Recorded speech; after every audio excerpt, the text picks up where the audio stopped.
sorry? And how will I know if they can hear me? You can ask. Someone will respond to you. We can hear you. Okay, great. So we're going to start. So I'm Hamam. For anyone who doesn't know me, I'm one of the PGY5 EMIM Critical Care Fellows. I'm going to be talking about hypercoagulable disorders in the ICU. So we'll just give a brief introduction, talk about inherited acquired disorders. But the bulk of the presentation is going to be on DIC and TTP, which I think are more pertinent to our practice in the ICUs. Does anyone know who this guy is? All right, so this guy is Rudolf Virchow. So yeah, so he's the guy who, I'm not going to say created the Virchow's triad because he didn't, but Virchow's triad is basically the factors that contribute to thrombosis, which include blood stasis, endothelial injury, and hypercoagulability. I thought it was interesting because we all know Virchow's triad. We learned in medical school, throughout residency. It's ingrained in our minds. He did not invent it. He did not create it. He did not work on it. He worked on the causes of pulmonary embolism. And then 50 years after he died, someone thought of calling it Virchow's triad. So I just thought that was interesting. Main take-home point is make a lot of friends, because one day one of them might name something after you. So we'll just get into it. In terms of hypercoagulable states, we have primary or inherited clotting disorders and acquired clotting disorders. Starting off with the inherited disorders, factor V Leiden. So it is basically factor V is what factor V activates, factor 10 combines with it, forming thrombin, and that kind of leads to increased coagulation under normal circumstances. Under normal circumstances, also activated protein C cleaves factor V to deactivate it. When you have an inherent mutation, factor V Leiden is resistant to cleavage by protein C, and it leads to increased risk of clot formation. Patients usually have about 4 to 8 times more likely risk of developing thromboembolism, and it's diagnosed using factor V genetic testing. The majority of the patients, however, rarely ever have spontaneous clotting unless they have some other underlying insult, which we'll talk about later. Next up is any prothrombin gene mutations. This one is G20-2010A mutation. It causes an increased production of prothrombin or factor II. It's also increases the risk of thrombosis by 2 to 4 times. And again, most patients do not experience thromboembolic events unless there's an underlying insult. Next, we have protein C and S deficiency. I kind of clumped them up into one because they're fairly similar. A lot of these patients will have a thrombotic event or pregnancy loss before the age of 50. And mainly protein C has increased risk for warfarin-induced skin necrosis. The reason being is that when patients are initiated on warfarin, they have loss of protein C and protein S more quickly than the other clotting factors. So they become hypercoagulable in the initial days of initiating warfarin therapy. Again, if you do suspect this on any patient, you should not be doing so when they have an acute thrombotic event or when they're on warfarin because it can skew the results. And lastly, in terms of the primary hypercoagulable states, we have Anti-Thrombin Iii Deficiency. We probably don't think of this enough, and it's probably more prevalent than what we may think. Essentially, Antithrombin III inhibits thrombin and activated factors 9 and 10. Also related to pregnancy loss secondary to thrombosis. The reason why I said that we probably see this more often than not is I'm sure a lot of us have had patients in which we initiate heparin therapy, and we always have a very difficult time getting them to therapeutic levels. A lot of times this is likely due to Antithrombin III deficiency. So when you have that situation, you're probably going to need to change your anticoagulant and think of getting testing for this deficiency. Patients can be treated with Antithrombin III concentrate if needed. On the other side, we have the acquired factors or conditions that lead to hypercoagulable states. So half of all new venous thromboembolic states are diagnosed during or within 3 months of hospital stay or a surgical procedure. just giving an example. So if you have a patient who just underwent general surgical procedure, if you don't give them prophylaxis, about 15 to 30% of these patients will develop a DVT in the perioperative period. That risk is markedly increased after hip surgery, and it's up to 60% of patients after hip surgery will develop a VTE if they're not given prophylaxis. Other conditions that can increase your risk of hypercoagulability include cancer, smoking, obesity, major traumas or surgery, or prolonged immobilization. So, like I said, I'm going to be more so concentrating on DIC, or disseminated intravascular coagulation, because I think it's more relevant, more pertinent to our practice in the ICU. So the International Society of Thrombosis and Hemostasis, they have a definition for what DIC is to be defined as. They define it as an acquired syndrome characterized by intravascular activation of the coagulation cascade, mainly generalized all throughout the body from different underlying causes. It can originate from and cause damage to the microvasculature, which can be significant enough to cause organ dysfunction. So it's a syndrome. It's not a disease in and of itself. It's usually caused or is secondary to something else or something underlying within the patient, which is fairly common in the ICU population.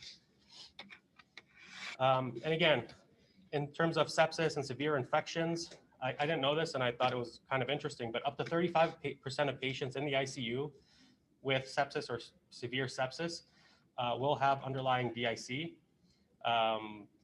Some studies range from 29% to 35%, but it's a fairly large chunk of our ICU patients. In terms of malignancies, those undergoing chemotherapy, about 2 to 8% of patients can develop DIC. Large polytraumas, obstetrical emergencies, any organ destruction such as hepatic failure, severe pancreatitis are at risk, and severe toxic or immunologic reactions. Some of the ones we learn in the ER is snake bites, recreation drugs, or even transplant rejections. We kind of all think of this when we see a patient who has dropping platelets. And the evaluation is coagulation factors, fibrinogen, D-dimer, and a blood smear. DIC is both a clinical and laboratory diagnosis, but no single test can accurately confirm or eliminate the diagnosis. Normally, you're going to see elevated or prolonged coagulation factors, low fibrinogen, elevated D-dimer, low platelet count, but the caveat to that is that platelet counts usually don't go below 20,000 in DIC. If you have platelet counts that are in the 10,000 or 20,000 range, you should probably think of an alternative diagnosis. And blood smear usually shows microangiopathic hemolytic anemia with schistocytes. So, like I said, it's usually a laboratory and a clinical diagnosis, and sometimes it's kind of borderline on edge what we think. It might be DIC, might not be DIC, it might be something else. So the ISTH did develop a scoring system. So number one, kind of doing this, you have to evaluate your patient for their risk of having DIC. Is there an underlying problem in your patient that is known to cause DIC? If yes, you continue onwards. If no, and you have another reason, you stop. So you have to have a reasonable pretest probability. So then you order those tests that we talked about, and then your scoring is based on what those tests show. I'm not going to go through it, but you can pull it up. But the main thing to consider is that if you have less than 5 points, it's suggestive of non-overt DIC. It doesn't mean that DIC is not present. It means that it maybe hasn't progressed to being overt DIC yet. And they recommend repeating the score within the next 1 to 2 days if you have worsening lab values, worsening symptoms. If you have more than or equal to 5 points, it's compatible with overt DIC. And then you can initiate treatment of the underlying problem, which in most cases is already being undertaken. And then you repeat scoring daily to see where you're at. So the biggest cause of DIC, what I found in the literature, is sepsis, mainly severe sepsis, septic shock. And again, very recent studies, including one in Japan, they evaluated about 1,900 patients with sepsis treated in the ICU, and 29% of those were diagnosed with DIC according to the ISTH criteria. So it is common. But so thinking through the pathophysiology and what leads to such high rates of DIC in sepsis, the causes are actually multifactorial. It starts off with the initial inciting infection or the pathogen. The pathogen in and of itself can cause an inflammatory reaction, damage to the endothelium, all of which can lead to increased hypercoagulability. And then the inflammatory reaction that the pathogen causes produces a cytokine storm-like picture, increases neutrophil counts. And neutrophils, they also release what are called DAMPs. And what those are things that can help capture or limit the infectious process from that particular pathogen. Things like cell-free DNA, histone complexes, which are all also can activate the coagulation cascade and damage endothelium. So we have the actual pathogen itself, the inflammatory and immune reaction from our immune system fighting the pathogen, all of which can lead to endothelial dysfunction, produce factors that can trigger the coagulation cascade. And that's why in severe sepsis, septic shock type patients, the coagulation cascade as well as inflammatory cascade kind of go hand in hand and continue to progress, leading to overt DIC and then septic shock. So for treatments, again, rapid and timely treatment of the underlying infection is key. And so in terms of our septic patients, we're fairly, we do this well, I would like to say, but antibiotics and source control are mainstays of treatment. There are no globally approved therapies for sepsis-induced DIC, and it's mainly going to be a supportive treatment strategy. So if that wasn't enough, the British Committee for Standards in Hematology does have guidelines. These guidelines are mainly how to support the patients, when to transfuse, what kind of anticoagulants to give.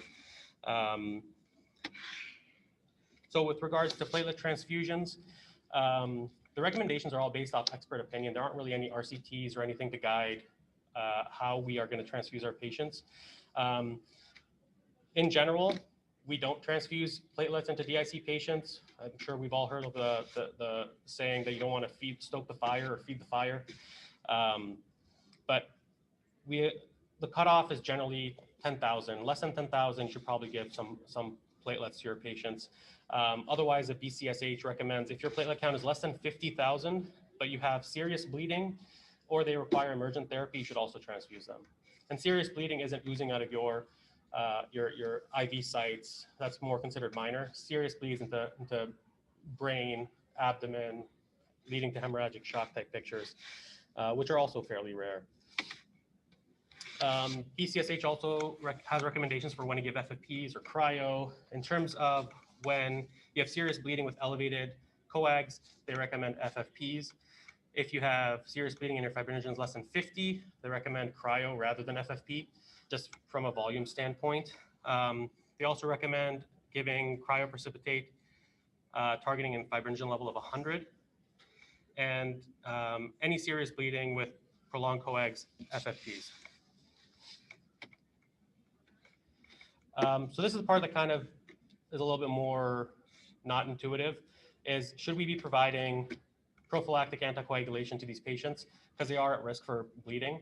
BCSH guidelines says that you should be providing prophylactic anticoagulation to all patients, especially if they have very minor bleeds, because again, this is more of a hypercoagulable issue and they are at risk, increased risk for major thromboembolic events. So in cases of DIC where thrombosis predominates, such as if you have an arterial thromboembolism or venous thromboembolism, the issue about giving therapeutic doses of heparin is a little controversial. Reasons being are we don't know what dosing we're going to be giving. We don't know how to monitor monitoring PTT becomes difficult because it's already elevated in DIC. There isn't really any study or best method to treat these patients or best method to monitor. I did speak to Zach, our pharmacist of the ICUs, regarding these situations. He had some pretty good insight. His recommendation is yes to prophylactic anticoagulation, Lovenox versus heparin. And again, he did say that there are no guidelines, there's no evidence for treating large thrombotic events in patients with DIC. In general, if the platelet count is greater than 30 to 50, then he would recommend weighing the risks and benefits of bleeding and how big the clot is to coagulating these patients. So if you have a critical limb ischemia, your platelets are 30, probably more likely than not, you should anticoagulate that patient. We also discussed what to do and how to monitor your heparin doses in those cases, because you're not going to use your PTTs in those cases. He also says it's probably going to be a fairly difficult issue in that case. He recommended you can use anti-10A or unfractionated heparin assays to monitor your therapeutic levels, and it's going to go off protocol. So our pharmacist colleagues are going to be very helpful in those situations. Other data in the literature, or not data, more like expert opinions, suggested using standard, just one dose for every patient, which is like 10 IU per kg per hour for heparin, and not monitoring anything. I kind of want to go with Zach's methodology, following the assays rather than kind of treating blindly, especially because these patients do have high risk of bleeding. So there's also a few interesting points in the literature for any adjuncts to treatment. The first of which is to do with antithrombin. So there have been studies on antithrombin and seeing if it is beneficial, yes or no, in patients with DIC and sepsis. This was a study in 2006. It was about 560 patients randomly assigned to placebo versus high-dose antithrombin. So what they found was that patients with DIC and severe sepsis had a risk reduction in 28-day mortality of 14 or 14.5% compared to placebo. However, those patients did have a higher bleeding complication. It was not statistically significant, but it was 7% versus 5.2. More recent studies in 2014. Again, this was a retrospective study using the Japanese nationwide database to determine 28-day mortality. They used propensity matching to control for any confounding variables. And they found that giving antithrombin was associated with about a 10% reduction in 28-day mortality. Then in 2018, there was a large meta-analysis. Multiple studies were included. They showed that there is a trend towards better survival associated with antithrombin use in septic patients. However, it was not statistically significant. So they took in all of the RCTs, retrospective trials, tried to find out if there really was an association, and they couldn't find a statistically significant association with improved outcomes. As of now, there is no BCSH recommendation for or against the use of antithrombin in septic patients with DIC. Protein C, and this one I think is a little bit more interesting. So there are multiple studies that kind of discuss,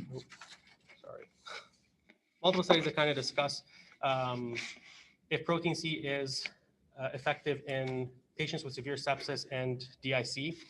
This first one was one of the first published in New England Journal of Medicine.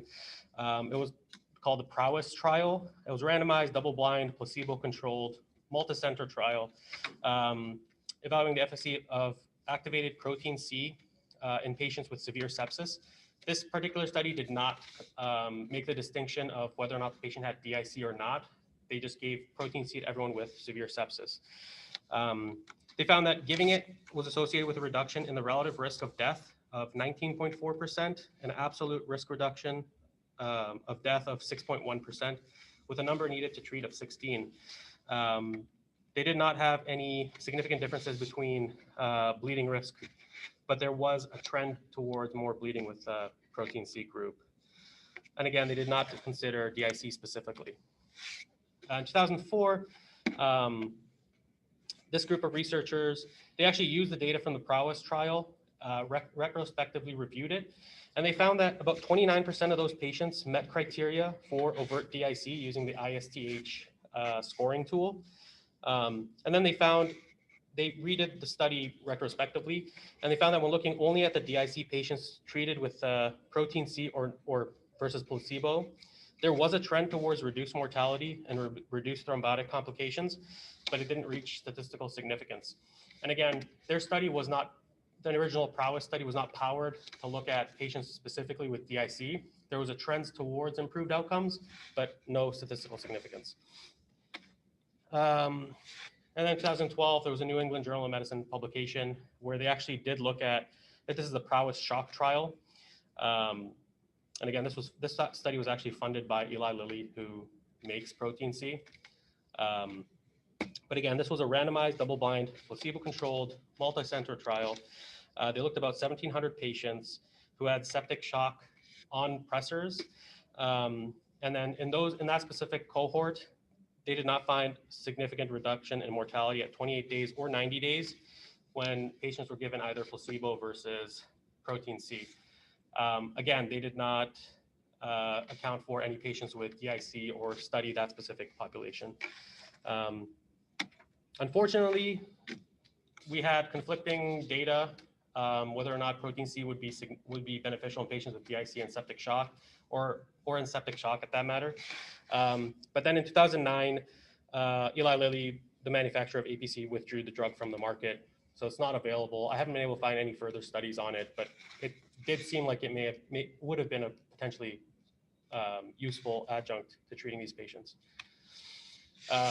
Regardless of what the underlying cause, as long as we begin to treat it, lab values will improve within a few days after the inciting trigger is removed. This can sometimes be a little bit longer, especially if we have liver dysfunction, which is common in traumatic patients, septic shock patients, especially in the ICU. But still, patients with severe sepsis and DIC have a high mortality rate, upwards of 40 to 80%. That's pretty much it. So I'm going to move on to TTP, or thrombotic thrombocytopenic purpura. So TTP, it's thrombotic microangiopathy, characterized by microangiopathic hemolytic anemia, severe thrombocytopenia, and ischemic end organ damage are the features of TTP.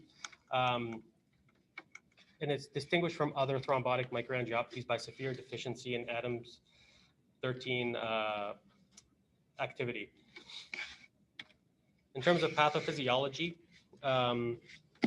in physiologic conditions, the endothelium does release ultra-large von Willebrand factor multimers, but they are almost immediately cleaved by Adams 13 into smaller von Willebrand multimers, which are less adhesive to platelets. In TTP, we overall get decreased in levels of Adams 13. It's either going to be by some sort of congenital defect or inhibited by autoantibodies. So now we have larger von Willebrand multimers floating around, which are more adherent to platelets and more adherent to endothelial walls in the microvasculature. Both of this leads to microthrombi in the small vessels, which induce tissue ischemia, platelet consumption, and lead to hemolytic anemia. It's fairly rare. The annual incidence is about 1 to 2 per million. 90% of all cases are adults. About 3% of these cases had a congenital form of TTP, which did not present until adulthood. It's about 2 to 3 times more frequent in women, and mortality is about 10 to 20% despite appropriate therapeutic management. Some of the underlying causes, it can be primary immune mediated, which is the majority of cases, an underlying autoimmune disease, infections, HIV, cancer, pregnancy. There are 3% of cases are implicated by drugs or induced by drugs, and these include quinine, cyclosporin, tacro, gemcitabine, and drugs of abuse are also implicated in quite a few cases, and they include oxymorphone, MDMA, and cocaine. So for diagnosis, again, patients will be in the ICU or on the general floor and develop thrombocytopenia with anemia. Should be suspected in all patients with microangiopathic hemolytic anemia with thrombocytopenia. But the end organ involvement and severity is fairly variable. I know that the classic pentad that we learned was the fevers, thrombocytopenia, renal failure, neurologic findings, and anemia. So going back and looking at this table here, the only consistent factor that you're going to get is the hemolytic anemia and thrombocytopenia, which is 100% of patients. Fever, actually, which is one of the pentad, actually only occurs in about 10 to 72%, depending on the study and the population that was evaluated. And only 7% of patients at diagnosis actually had the pentad. So it's not a reliable tool to continue using to diagnose these patients. Patients, again, back to our discussion of DIC, those patients, if it's less than 20, if their platelet counts are less than 20,000, an alternative diagnosis should be pursued. And in TTP, you have severe thrombocytopenia, and the median platelet counts are as low as 10 to 17. Here, if you have a platelet count greater than 30, you should probably look for an alternative diagnosis. About 46% of patients have abnormal bleeding, which can be as simple as ecchymosis, petechiae, or menorrhagia. Neurological abnormalities are fairly common. Headaches, transient confusion are about in 30% of patients, but 30 to 40% patients can develop focal deficits, seizures, comas, strokes. GI symptoms, about 35 to 40%, they can be minimal: abdominal pain, nausea, vomiting, or diarrhea. And acute renal failure, again, acute renal failure was part of the pentad. It is not as common as the other features. It's only occurring in about 4 to 15% of patients. And this used to be a way to differentiate TTP from HUS, which I think we've moved away from. In terms of cardiac symptoms, they're fairly uncommon, but almost 70% of patients will have a troponin elevation, which should just be monitored for any signs of acute ischemia. Diagnosis is also dependent on your Adams 13 activity level. However, the problem with solely relying on the Adams 13 activity level is that in many institutions, I think ours as well, the activity level is delayed. I'm not sure exactly how delayed it is here, but I think it's by a few days to a week. So it's not always helpful. There are some scoring systems that have been developed that help predict severe Adams 13 deficiency and thus TTP to help avoid delays in treatment. So we do have scoring systems. These are three of the main ones. The one here over here on the right, the Bentley score, it's fairly complicated. The points are divided up into like 11.5 points, 30 points, or whatever. It was never validated. It's never used. Very complicated to do. French score, simple, was validated, but you have to wait for your ANA to come back, and a lot of institutions that's not practical. So the most validated scoring and the easiest one to do is called the Plasmic Score. And you can kind of go through these, but it just basically requires a CBC, reticulocyte count, coags, and you can calculate the score for these patients. I'm not going to go through it, but what you do end up with is risk category, and it'll be low risk, intermediate, or high risk, depending on how many points you score on the system. And this does not rely on any Adams 13 levels, ANAs, or any autoimmune laboratory values. American Society of Hematology does give an algorithm for how to evaluate and when to start treatment for these patients. And they came up with the algorithm, keeping in mind that Adams 13 score is not always available in a timely manner in all institutions. So it starts off with suspecting a patient that comes in with TMA or what is it, thrombotic microangiopathies. Does a patient have an obvious cause of their thrombotic microangiopathies other than TTP? If yes, treat that cause. For example, DIC, malignancies, preeclampsia, HELP syndrome, those kind of things. If you don't have an obvious cause, then you can kind of go down through this TTP algorithm. It asks you to calculate the plasmic score and order an Adams 13 assay. And then you're going to divide your patients up into low risk versus intermediate to high risk. So if you're low risk, you do not have to start or initiate treatment with plasma exchange. You can continue to consider alternative diagnosis, closely observe the patient.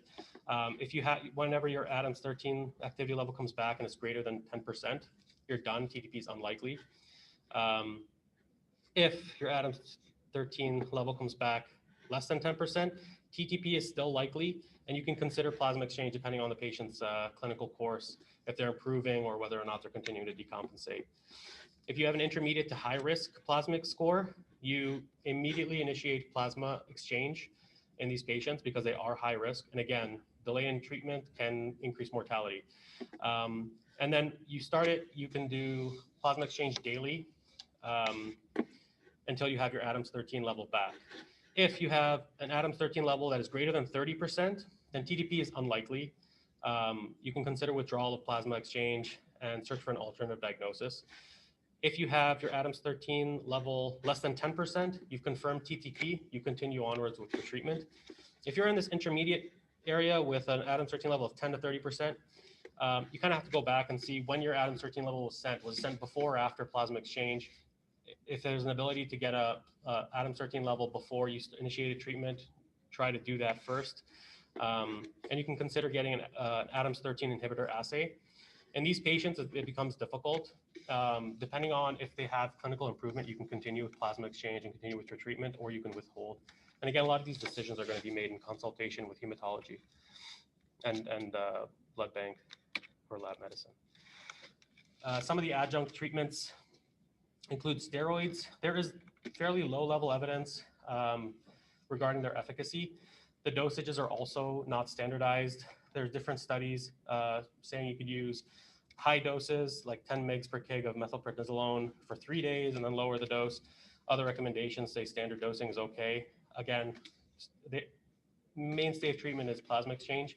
Steroids are an adjunct that you can start with in consultation with hematologists.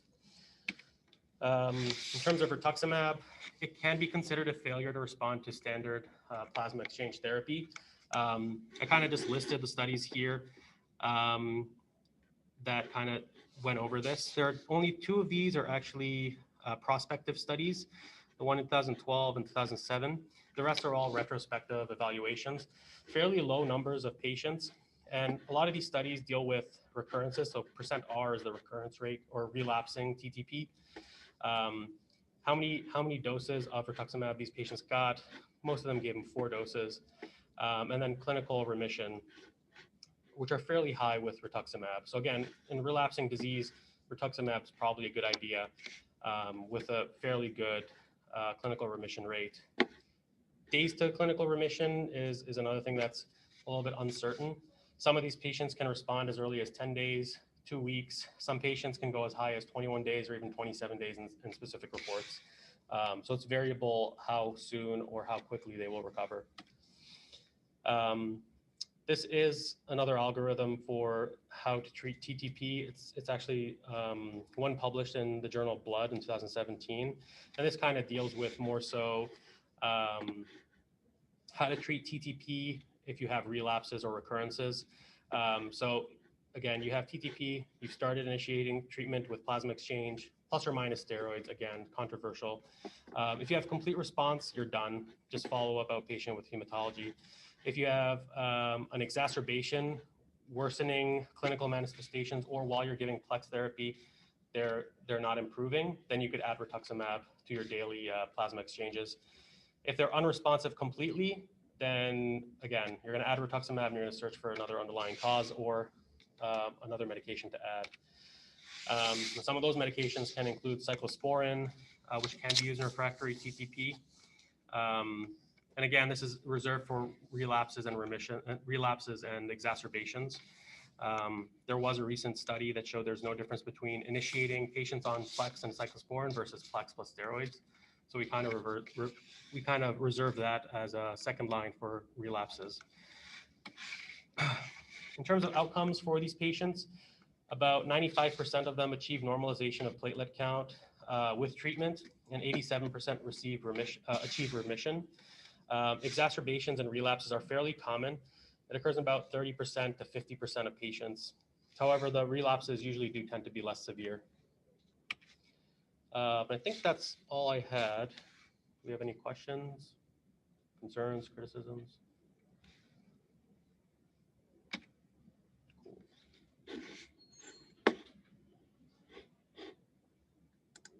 All right. Should I just close it?